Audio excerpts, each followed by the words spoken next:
qu'est-ce que tu mets dans ton sac pour partir en mission? Alors, qu'est-ce que je mets dans mon sac? Déjà, on a établi une checklist mission. Donc checklist au niveau administratif essentiellement, donc toutes les autorisations nécessaires, donc que ce soit l'autorisation préfectorale, les autorisations spécifiques par rapport aux propriétaires d'un site, on prévient la police, on prévient toutes les autorités concernées liées à la mission. Donc on contrôle bien tout ça, donc on a une pochette mission qui est bien épaisse quand même,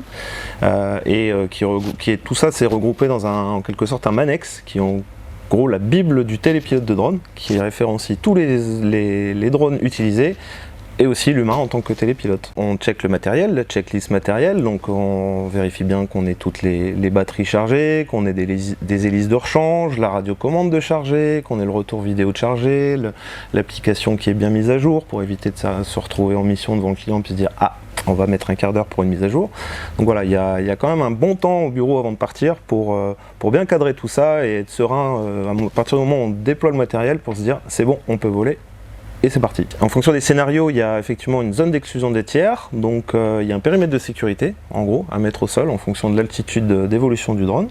Donc on met soit de la rubalise avec des plots, ou alors on dépêche du personnel en tant qu'agent de sécurité qui vont venir ici pour fermer par exemple un trottoir pendant la phase de vol 2-3 minutes au-dessus de la route.